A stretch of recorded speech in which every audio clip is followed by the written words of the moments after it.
Welcome to part B of my appreciation of the 10 great British bands that I like.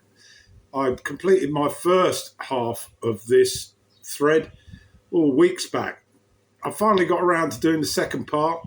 5 more bands for me to chittle on about, to tell you why I love them or I loved them with past tense.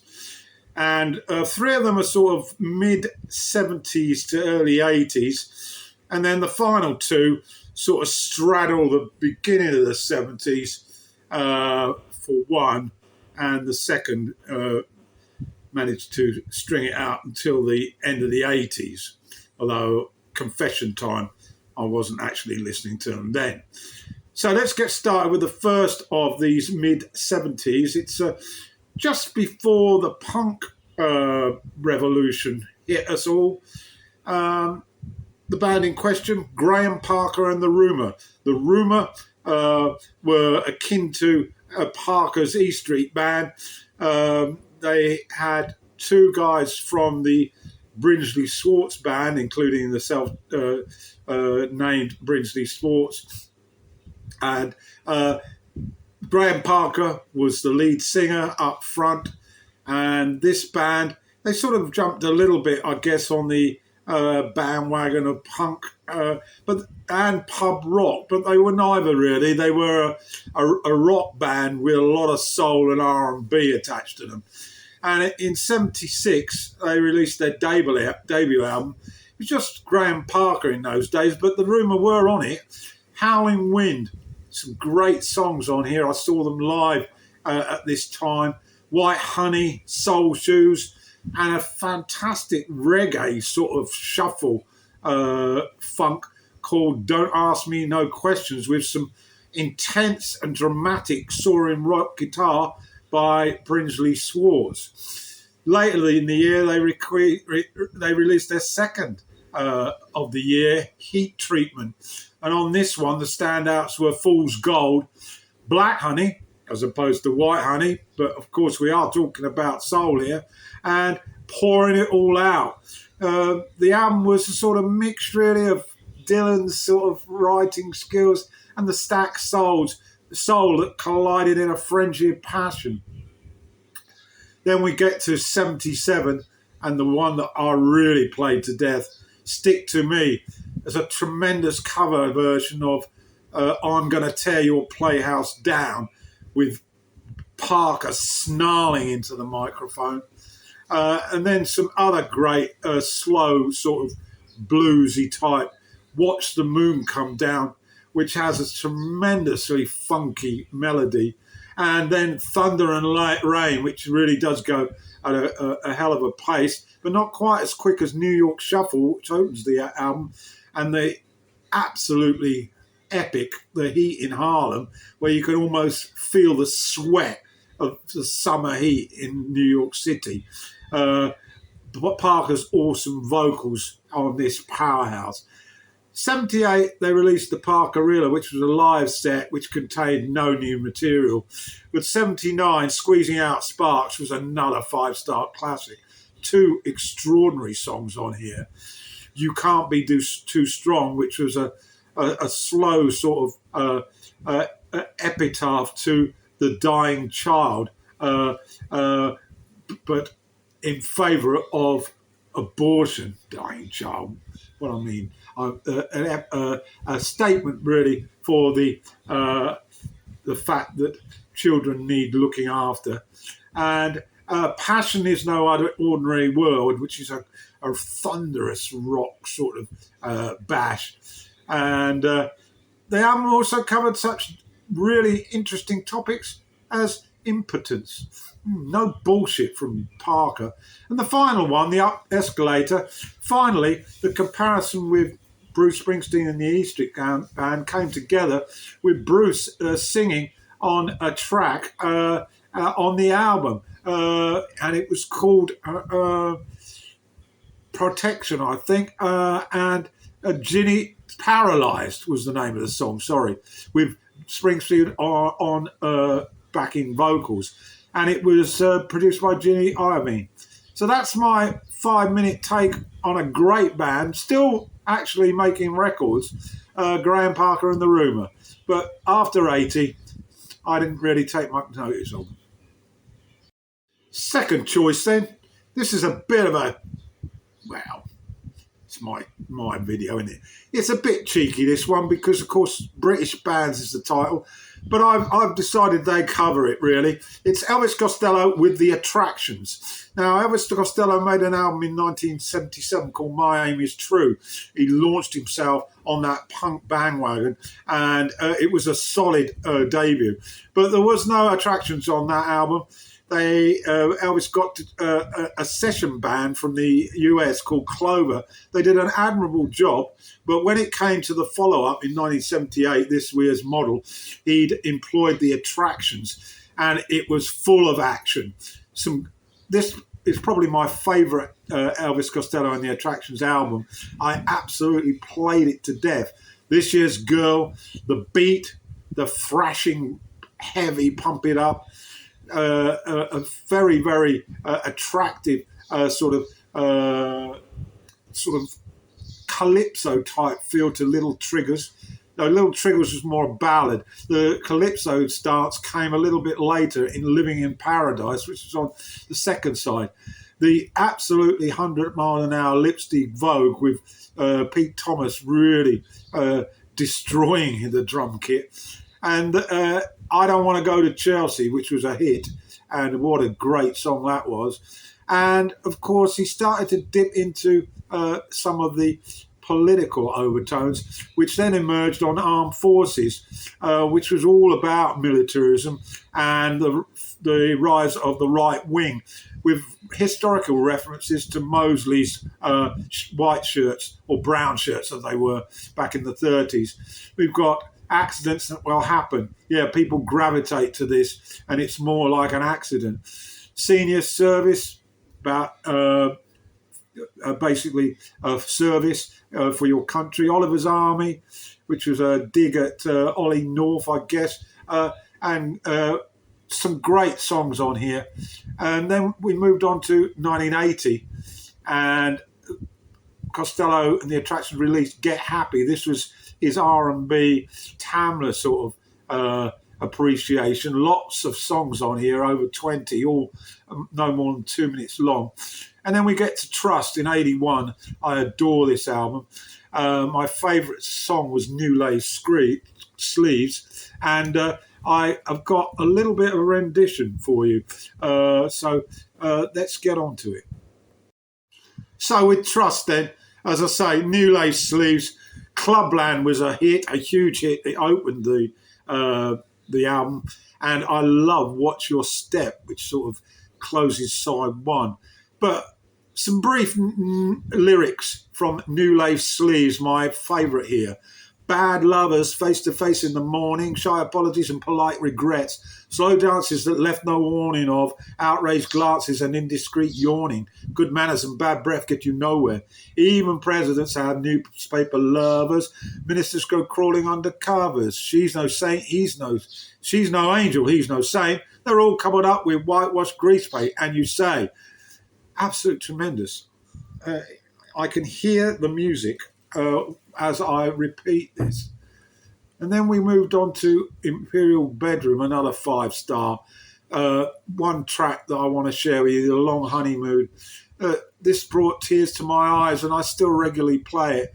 And we've got some words to give you some sort of feel to this one. And I'm busy trying to get my finger. All the bedroom lights go out as the neighbours get quiet. The neighbourhood gets quiet. Everything in heaven and earth is almost right. But there's a wife who's wondering where her husband could be tonight. And when the phone rang only once, she took a dreadful fight. Little things just seemed to undermine her confidence in him. He was late this time last week. Who could she turn to when the chance of coincidence is slim? Because the baby isn't old enough to sleep. There's been a long honeymoon. She thought too late and spoke too soon. There's no money-back guarantee on future happiness. Yeah, it's a pretty clever lyric, but very painful about sort of men's philandering, basically. Next up was Almost Blue, a country album, but no Attractions on that. And then Punch the Clock followed. This is where the horns came to the fore. An absolutely awesome track called Shipbuilding at the end of the first side, with trumpet by the jazz trumpeter Chet Baker, which again makes me almost cry. This is about the demise of the shipyards as a source of employment. And then Every Day I Write the Book was a huge hit, and Charm School, I love that one as well. 84, Goodbye Cruel World.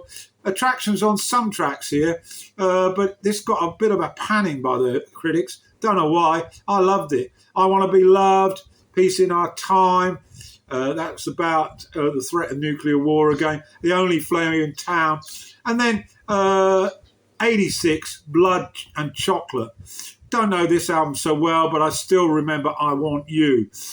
That was the purple patch then for Elvis Costello and the Attractions, although they did appear on All This Useless Beauty in 1996. And of course, Steve Niev, the keyboard player, has been on a lot more of Costello's albums than those with the Attractions. So that's my second. Third band on this part two of my favourite British bands, and this is the Jam. I saw the Jam just before they split up at a concert at the De Montfort Hall in Leicester.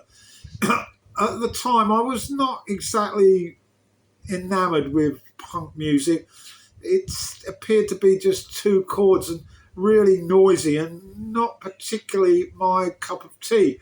But the Jam, of course, who were integral to the rise of the punk movement with the Clash and the Pistols and the Damned, they had more to offer. And even on their debut in this city, we heard Weller's huge influence of The Who.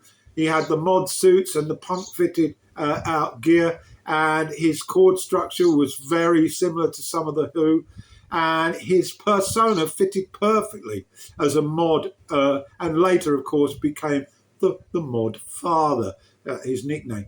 The second album, This Is the Modern World, was very much a watered-down version of the debut, but it did come out in the same year, and the lyrics were starting to indicate Weller's talents as a songwriter.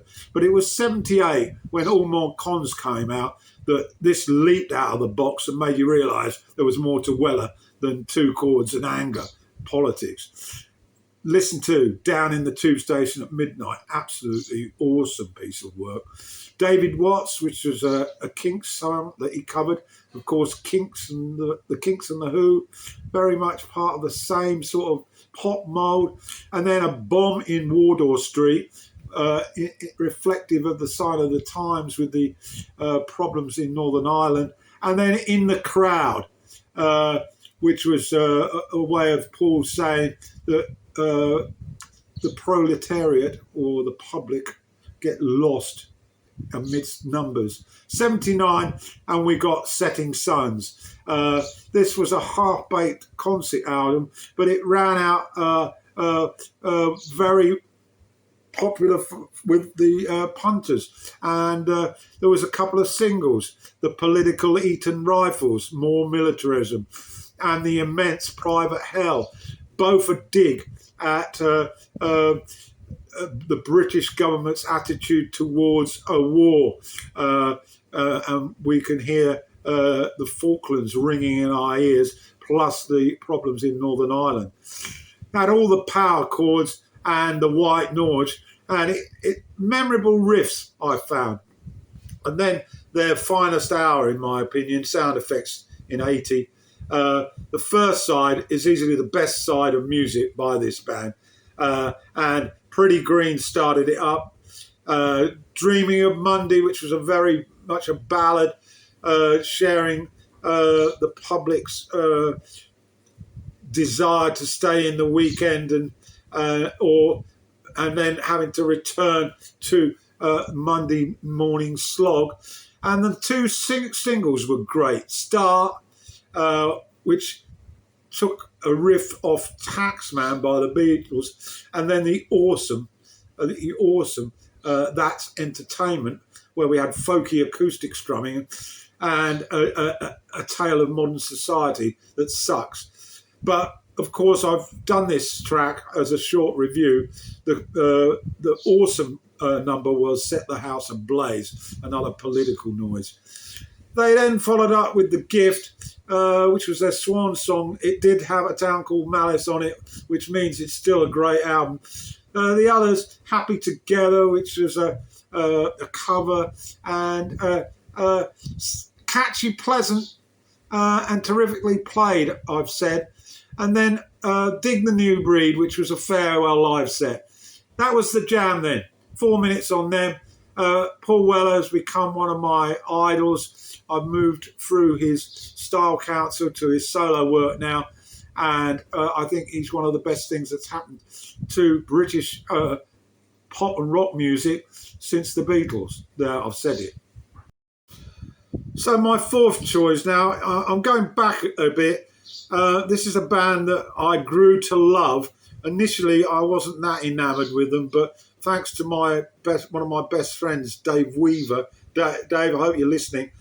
This band were an essential part of British pop music that started in the early 70s. I'm talking about 10cc.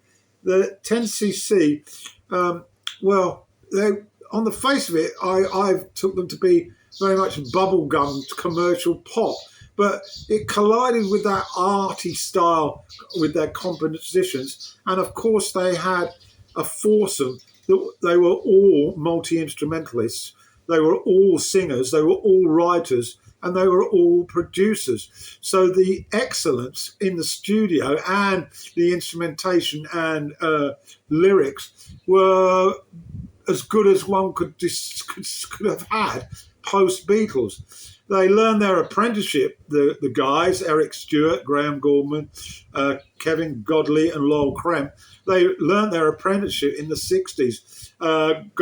Stewart was with the Mindbenders, and Goldman was a prolific writer for the Yardbirds and the Hollies. So no surprises that when their debut hit the shops in 1977, just called 10cc, they immediately had two huge hits: Rubber Bullets, which was a sort of nod to what was happening in Northern Ireland, and then this doo-wop classic redone from the 50s, Donna, which I absolutely adore, and another couple of very enticing pieces of sort of art pop, The Dean and I, and Johnny Don't Do It, which sounded right out of a movie soundtrack. 74, they followed it up with sheet music. Melody Maker described the Beach Boys as described 10cc as the Beach Boys of Good Vibrations, the Beatles of Penny Lane, and the mischievous Kid Next Door, i.e. the Marx Brothers. They're also Jack and Jill because of the comic cut characters that they create. Sheer brilliance. Wall Street Shuffle, Silly Love. I could name more. 75, their biggest triumph, the original soundtrack. The standout, of course, was the huge hit I'm Not in Love, which was that dreamy sort of synth-style pop, which everyone in discos danced to at the end of the night when they were trying to make a play on a woman.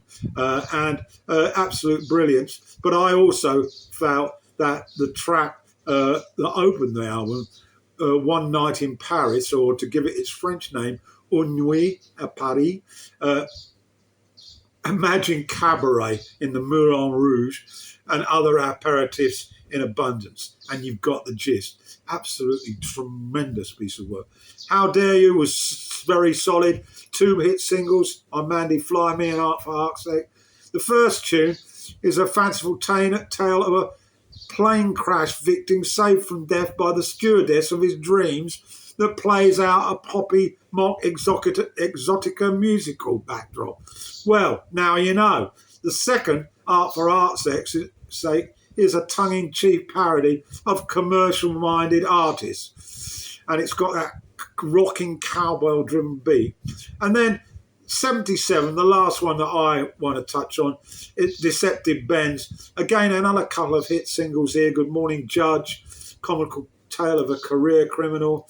And then The Things We Do for Love, an irresistible Beatles pastiche that went high and flying in the charts. They did make more than this, but my love affair with them ended after Deceptive Bends. And shortly after, Lol, Cram and Kevin Godley split, and they became two bands, Godley and Cream and 10cc. So that's my take on them. You really need to listen to them. They're possibly the best pop band that followed the Beatles, and that's a high recommendation. So if you're keeping count, you'll know that this is the fifth band in this part two. And for my fifth offering, I'm actually choosing Queen. I was a latecomer to Queen, really. The first three albums I'd hardly heard apart from the odd single on the radio. But I'm going to refer to them here because best British bands for me from 78 through to 77, I think you find it difficult to find a better British band. They did have more than that, and I'll refer to a couple of later albums before the tragic death of Freddie Mercury back in 92. But the opener, a fun debut, I think. Hard rock, no, not really any operatic styles, except briefly with the track Great King Rat. Liar was a single, a classic single, and I also Keep Yourself Alive was a very popular part of their live set. In 74, they went for a concept album. The album's just called Queen 2, but the concepts were White Queen and Black Queen, pretty self-explanatory, one side for each. The heavy melodic approach and dynamic, aggressive and violent guitar by May, mastering the guitar overdubs and taking them to unparalleled heights, symbolised this album. And then, of course, there was the light side, the acoustic guitars, classical pianos, and sweet, tender operatic singing from Freddie, who else? Mercury. I still find my favourite track is Seven Seas of Rye, which ends the album. A second album in 74 saw Sheer Heart Attack, and if they'd only made one track on this album, that would have sufficed to make it brilliant. Killer Queen, of course, but a huge single, huge breakthrough, but there was also Vaudeville Lounge Jazz, Bring Back Leroy Brown sticks out, and then the guitar heaven of Brighton Rock. We then came to 75, and then the album that really caught my ear and changed my view of Queen forever, A Night at the Opera. Same title as the Marx Brothers movie, of course. It was a 5-star album. It's got the awesome, huge, lengthy single hit, Bohemian Rhapsody. All four of the band were writing material now. You're My Best Friend from John Deacon was a huge hit. And Good Company, which starts out with a sort of George Formby routine, plugged into music hall, playing something banjo, or was it ukulele? I'm not sure. And the hit's sort of twin was released a year later, A Day at the Races, another name for the Marx Brothers movies. Here, Rock ruled, Tie Your Mother Down, awesome single. Somebody to Love, another absolutely terrific single. Very operatic vocals from Freddie. And Good Old Fashioned Lover Boy, a quirky, gorgeous, funny and tongue-in-cheek song. And 77, News of the World, they went to the extreme in terms of arena rock with these anthems, We Will Rock You and We Are the Champions. Get Down, Make Love was pretty macho as sex themes go. And then that really was where I sort of left them. But I did return in '86. A Kind of Magic was pretty good. All over the radio, of course, the title song. It's real pop rock now. And then the last album, really, of note, not Innuendo, in '91. Freddie was seriously ill when he put the vocals onto this album. But the tracks are absolutely tremendous. Innuendo opened I'm Going Slightly Mad, which reflected Freddie's sort of chaotic brain. And then I Can't Live Without You. And my favourite Queen track of all time, These Are the Days of Our Lives, which is almost like an epitaph to Mercury's inevitable destiny. And then Delilah, which was a much better version than the Tom Jones thing. And the last, The Show Must Go On, again, Freddie's epitaph ringing loud and clear. So there we are. That's my fifth and final British band of the 80s. You've had 10 there. I might move on to further down the track, maybe 5 from the 90s, 5 from the zeros, 5 from the 10s, and then I'd be struggling. 5 from the 20s, well, we've only been 3 years, so maybe I've got time. That's my lot. Hope you enjoyed.